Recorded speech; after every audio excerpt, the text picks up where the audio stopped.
오호라 나는 공고한 사람이로다 라는 제목으로 오늘 선택하겠습니다. 자, 우리는 지난주 6장 말씀을 통해서 로마서 4장에 나왔던 하나님의 셈과 관련된 로기조마이라는 단어가 이제 하나님이 아니라 크리스찬들에게, 성도들에게 적용되는 부분을 살펴봤습니다. 로기조마이라는 단어가 뭐라고 그랬죠? 주님께서 우리를 그리스도의 의로 덧입은 자로 여겨주시고 또 우리의 죄를 인정하지 않는, 그죠? 이게 여기고 인정하는, 이게 로기조마이라고 했잖아요. 하나님의 셈법. 자, 하나님의 셈법과 관련된 단어가 로기조마이라고 했어요. 그런데 하나님께서 이제 그 하나님의 셈과 관련된 로기조마이를 성도들에게 적용시키고 있다고 했습니다. 이게 로마서 6장이었어요. 하나님께서 우리와 관련된 셈법처럼 너희도, 그죠? 그렇게 너희 자신을 죄에 대해서 죽은 자로 여기고 의에 대해서 산 자로 여기라. 하나님의 셈법과 똑같이 너희도 일치시켜라. 이 말씀이 로마서 6장이었습니다. 근데 여러분 한번 정직하게 한번 여러분을 한번 되돌아보세요. 그렇게 셈한다고 셈해져요? 그죠? 네. 우리가 죄에 대해서 죽은 자로 또 하나님에 대하여 산 자로 여긴다고 그렇게 사라져요? 안 사라지잖아요. 여기에 대한 분토가 있어요. 그죠? 그게 오늘 로마서 7장의 말씀입니다. 우리는 여전히 하나님께서 너희는 죄에 대해서 죽었잖아 라고 그렇게 말씀을 하시더라도 우리는 계속 죄 가운데 져서 살아요. 어제 지은 죄 이제는 안 그래야지 하면서 오늘 또 짓고, 그죠? 어떤 죄는 10년이 넘도록 계속 반복되고, 이게 우리의 현실이에요. 근데 이게 정직한 거예요. 여기에 대한 말씀이 오늘 로마서 7장의 말씀이라는 거예요. 자, 하나님의 셈을 받고 그 하나님의 셈과 나의 셈을 일치시켜야 한다는 것은 아는데 현실은 여전히 쉽지 않아요.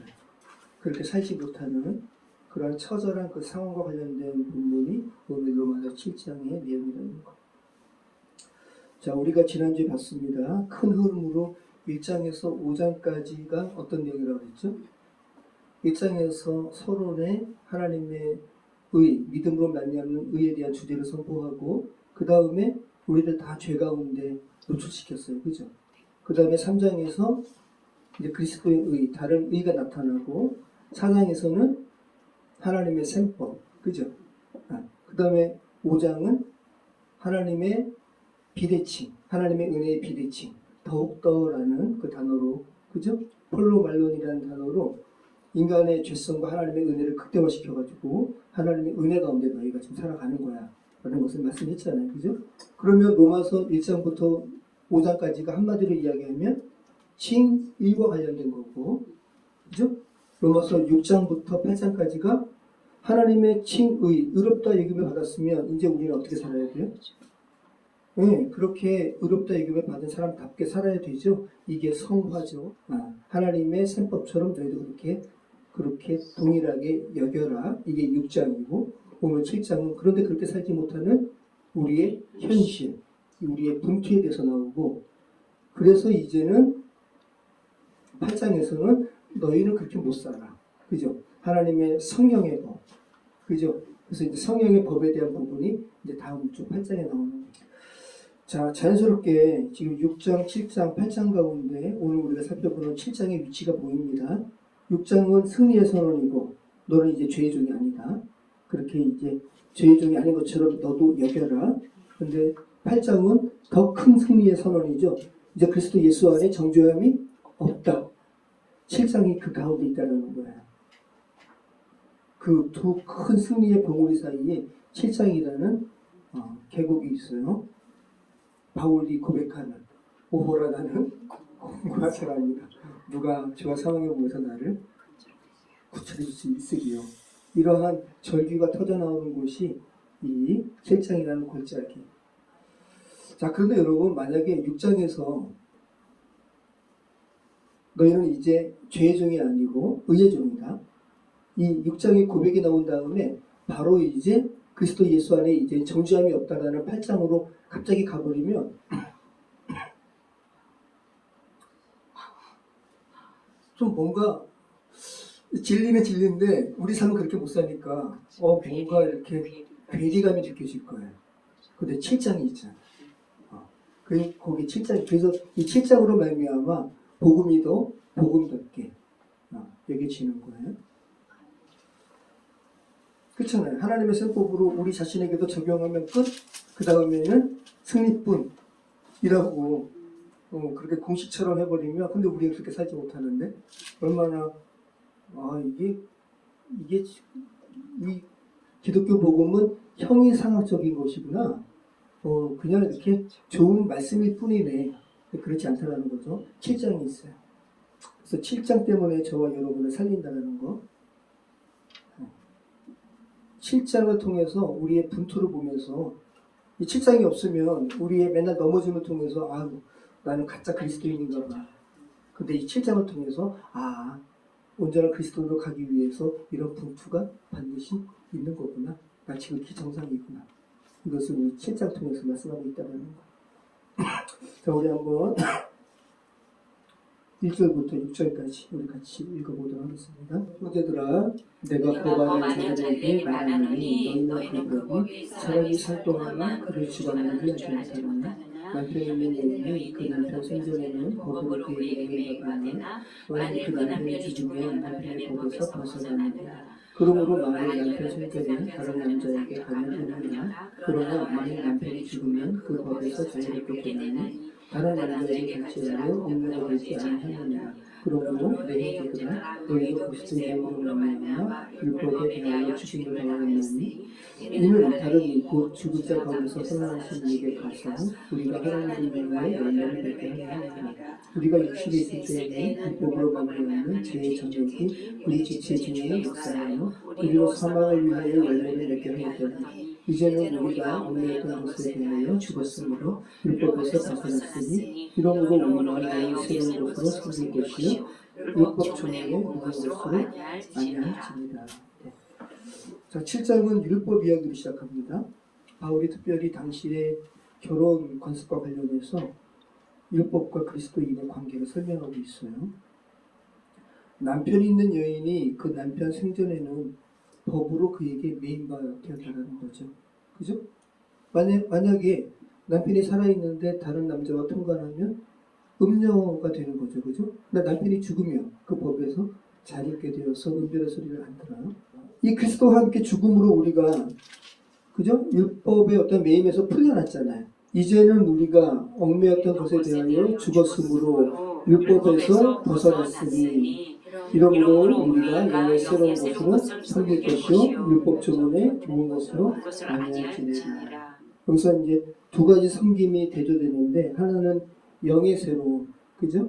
또 하나는 율법 조문.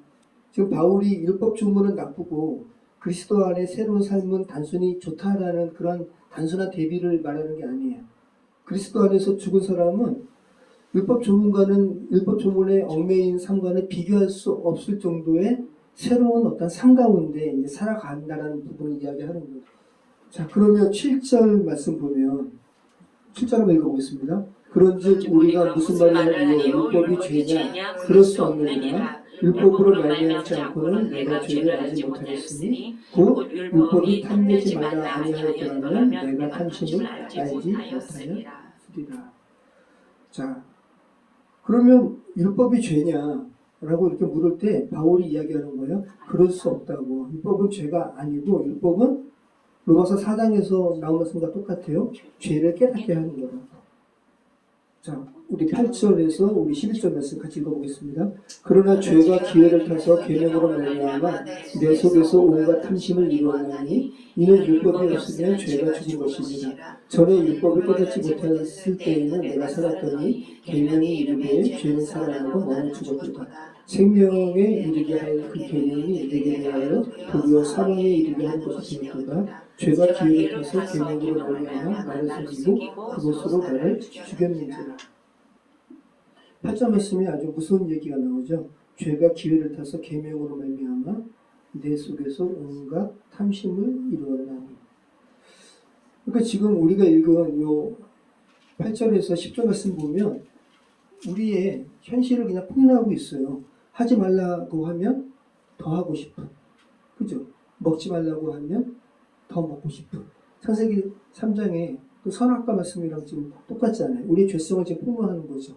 이러보건대 율법은 거룩하고 계명도 거룩하며 의로우며 선하도다. 그런즉 선한 것이 내게 선하게 되었느냐? 그럴 수 없느니라. 오직 죄가 죄로 드러나기 위하여 선한 그것으로 말미암아 나를 죽게 만들었으니 이는 계명으로 말미암아 죄로 심히 죄되게 하게 하느니라.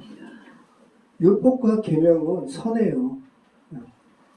그래서 너무 선하니까 우리의 죄성만 더 드러난다는 거죠. 네. 문제는 율법에 있는 것도 아니고 계명에 있는 것도 아니고 우리 안에 있는 죄라고 지금 바울이 너희가 그렇게 분투할 수밖에 없는 죄성에 대해서 바울이 정확하게 직시하게 하는 거예요. 그러니까 이미지를 한번 보시기 바래요. 율법과 계명은 너무 선하고 깨끗한 도구예요. 왜냐하면 율법 다 지키면 구원받으니까. 그죠? 너무 깨끗해요. 너무 깨끗하니까 조그만 티도 드러나는 거예요. 그죠? 자, 우리 14절부터 한번 볼게요. 14절 말씀 보면, 이제 14절부터 이제 뭐가 나오냐면, 내가 나와요, 나. 여기 이 보시면 제가 이제 붉은색으로 표현한 게 다 나잖아요, 나. 내가 행하는 거, 내가 원하는 거, 내가 원하지 아니하는 그거, 내가 내 속에 거하는 죄, 내 속, 내 육신. 나 투성이에요. 여기 지금 한 23번 되거든요. 근데 이 안에 헬라어로 보면 정확하게 41번이에요. 나가. 그러니까 이 죄성으로 똘똘 뭉친 나와의 이 분투가 그냥 로마서 7장에 가득 차 있다는 거예요. 나와의 싸움. 결국은 여러분, 우리가 이제 삶을 살아가는데 여러분과의 쟁투잖아요. 그죠? 여러분, 우리의 삶이 두 가지가 충돌되어 있죠. 뭐를 내가 행하는 것과 내가 행하는 것의 불일치. 그죠? 내가 원하는 것은 선인데, 정작 내가 행하는 것은 악이에요. 여기에 대한 딜레마가 우리의 삶 가운데 가득 차 있는 거죠. 이거 우리가 하는 거예요. 그죠? 내가 이제 다시는 화를 안 내야지. 근데 또 화내고, 내가 그 사람 용서해야지. 근데 정작 용서 안 하는 나를 보죠. 그 습관 끊으려고 100번 다짐하는데 또 무너지고. 그래서 바울이 뭐라고 그러냐면 14절 말씀, 우리가 율법은 신령한 줄 알거니와 나는 육신에 속하여 죄 아래 팔렸도다.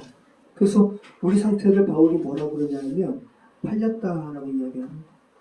페프라메노스라는 말인데 노예 시장에서 노예로 팔려버린 상태가 이거예요. 그러니까 죄에게 팔렸대요. 그러니까 죄의 종인 거죠.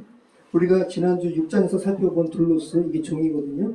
그 종됨의 가장 처절한 표현인 거죠. 죄 아래 팔렸기 때문에 죄의 종인 거예요. 자, 21절에서 한번 볼게요, 우리. 자, 보세요. 자, 한번 같이 읽어보겠습니다. 21절.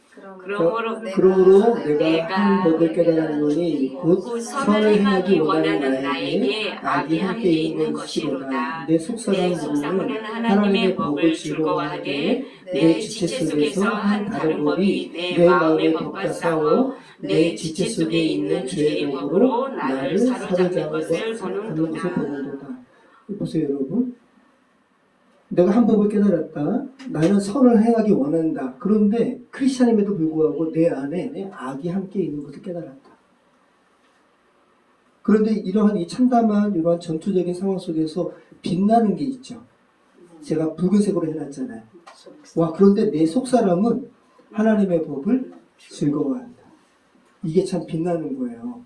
그러면 지금 우리가 크리스찬이지만 늘상 죄 가운데 지는, 그죠? 져서 분투하고 고통스러운 우리가 하나님 보시기에 거짓 그리스도인일까요? 그렇지 않아요. 그죠? 내 속사람에는 하나님의 법을 즐거워한다니까요. 그런데 내 안에 또 하나의 죄가 나를 이렇게 쉽지 않게 한다. 어렵게 한다. 그래서 지금 정확하게 뭐라 그러냐면 내 지체 속에서 다른 한 법이 내 마음의 법과 싸워서 내 지체 속에 있는 죄의 법으로 나를 사로잡는 것을 보는도다. 그래서 우리의 내면이 전쟁터라는 거예요. 자, 보세요. 자, 그러면서 우리 한번 이 말씀 볼게요. 자, 우리 24절, 25절 같이 읽겠습니다. 오호라 나는 공고한 사람이로다. 이 사망의 몸에서 누가 나를 건져내랴. 우리 주 예수 그리스도로 말미암아 하나님께 감사하리로다. 그런즉 내 자신이 마음으로는 하나님의 법을, 육신으로는 죄의 법을 섬기노라. 지금 여러분 러시아 우크라이나 전쟁이 지금 몇 년째죠? 4년이 넘고 4년 4개월.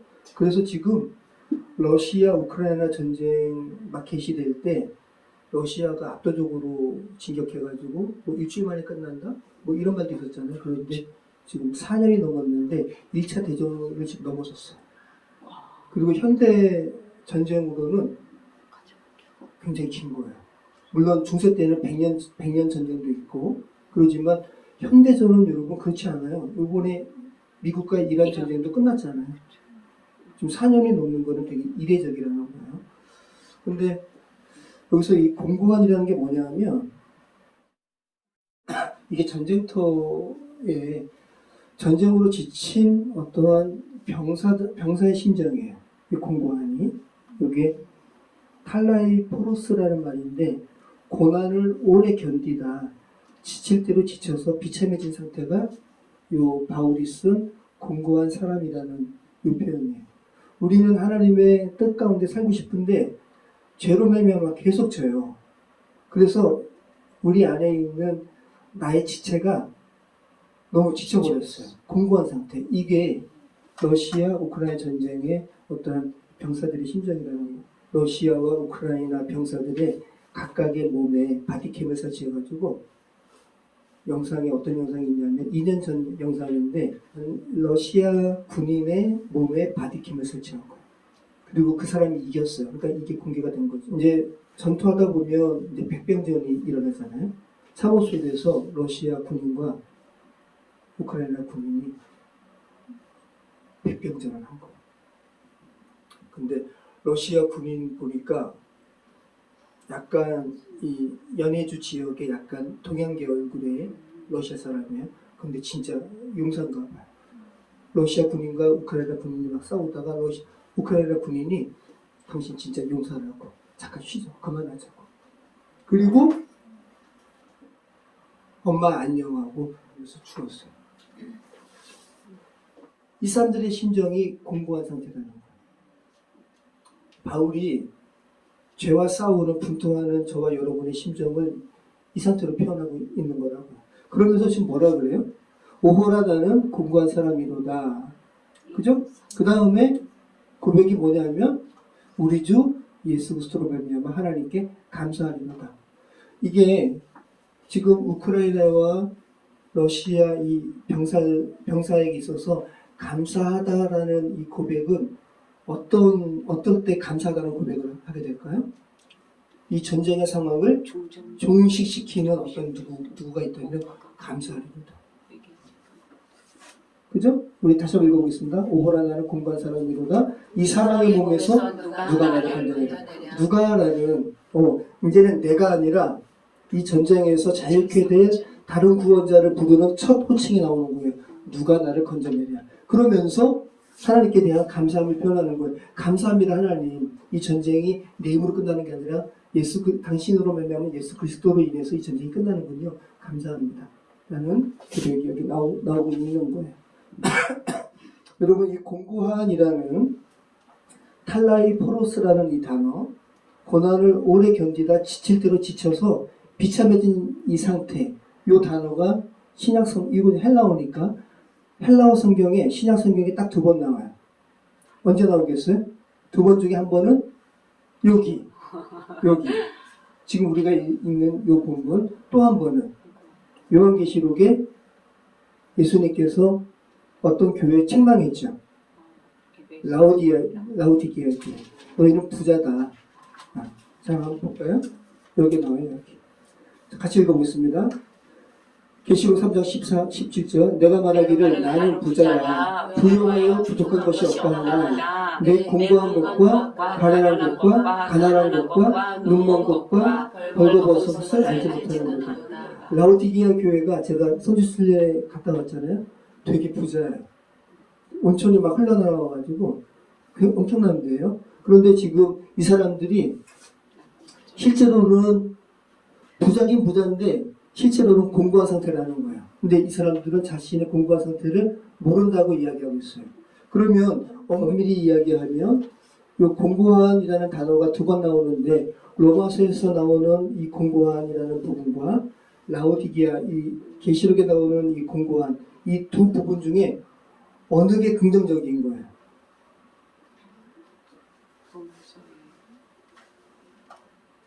이 사람들은 자신의 공고한 것을 몰라요. 그죠? 그런데 로마서 7장에 나오는 공고한 이 부분은 자신의 공고함을 알아요. 그죠? 어떤 게 복된 거예요? 로마서 7장에 나오는 공고함이라는 거죠. 자기 공고함을 모르니까 라오디게아 사람들은 하나님께 요청하지도 않아요. 그죠? 다시 한번 보시죠. 오호라 나는 공고한 사람이로다. 이 사망의 몸에서 누가 나를 건져내랴. 우리 주 예수 그리스도로 말미암아 하나님께 감사합니다. 그런즉 내 자신이 마음으로는 하나님의 법을 육신으로는 죄의 법을 섬기노라. 자, 여러분 근데 참 25절 말씀은 또 이제 좀 아쉽죠? 어떤 부분이죠? 감사하리로다라고 하면서 그런데 이어서 내 자신이 마음으로는 하나님의 법을 육신으로는 죄의 법을 섬기노라. 이 싸움은 우리의 육신을 벗을 때까지 끝나지 않는다는 거예요.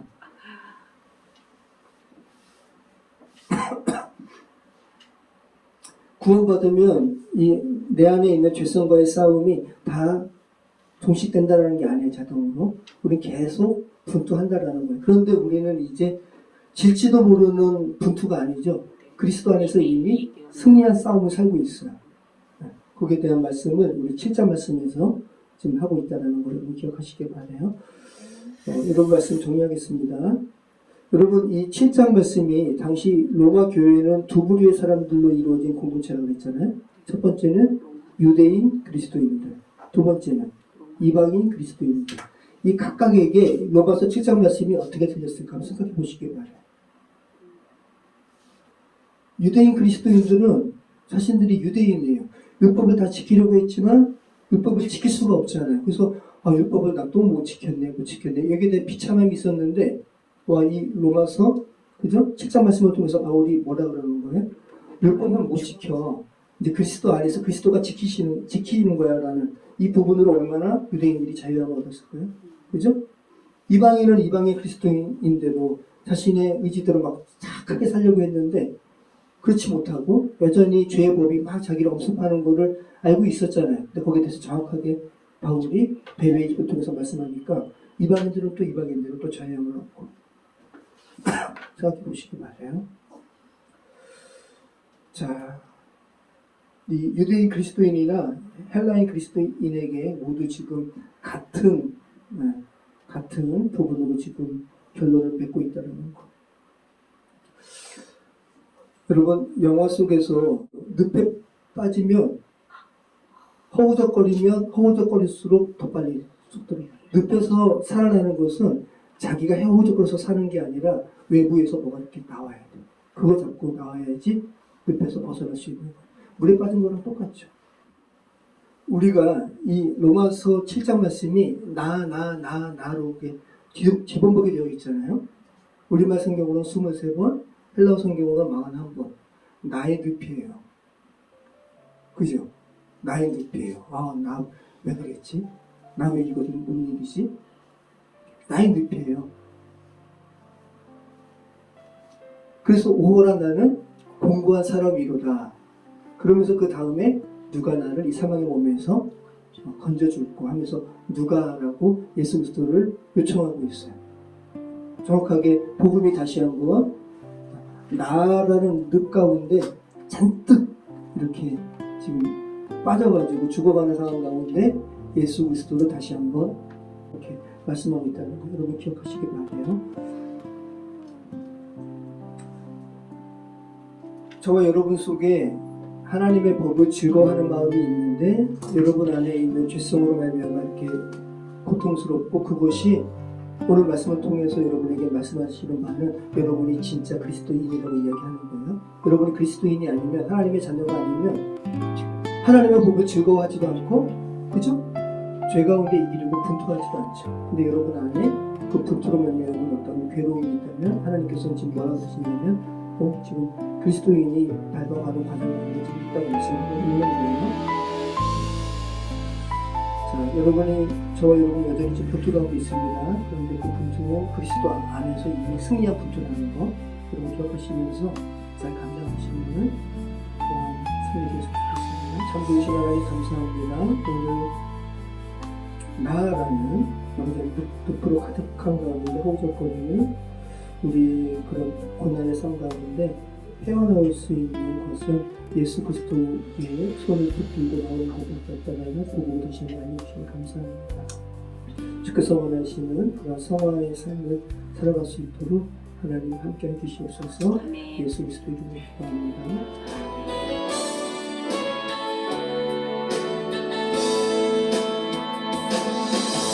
예수 나의 좋은 치료자,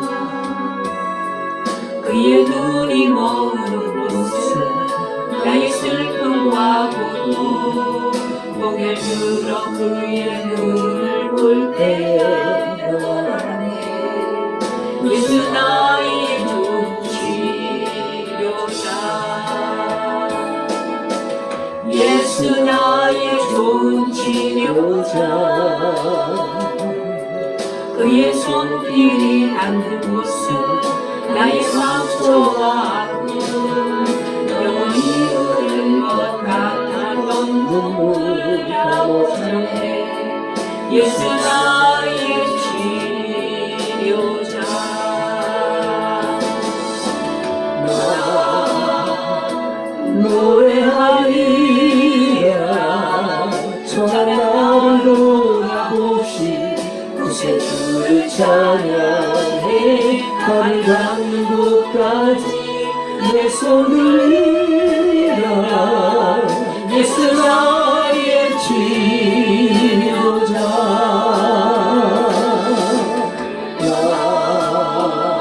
노래하리라. 저 나를 돌아보시 구세 주를 찬양해. 하늘 닿는 곳까지 내 손 들라. 예수 나의 치료자. 하늘도 찬양합니다. 예수 나의 치료자, 예수 나의 좋은 치료자, 그의 눈이 머무는 곳은 나의 슬픔과 고통, 고개 들어 그의 눈을 볼 때에 나나네. 예수 나의 치료자, 예수 나의 좋은 치료자, 그의 손길이 닿는 곳은 나의 상처와 아픔, 영원히 흐를 것 같았던 눈물 감싸네. 예수 나의 치료자, 나 노래하리라. 선한 나를 돌아보시 구세 주를 찬양해. 하늘 닿는 곳까지 내 손 들라. 예수 나의 치료자, 나 노래하리라. 선한 나를 돌아보시 구세 주를 찬양해. 하늘 닿는 곳까지 내 손 들라. 예수 나의 치료자. 그 현지로서 같이 기도하겠습니다. 참 참 좋으신 하나님 감사합니다. 그렇습니다. 우리를 지으시고 우리의 모든 것 되신 예수님께서 우리의 치유자 되심을 다시 한번 고백합니다.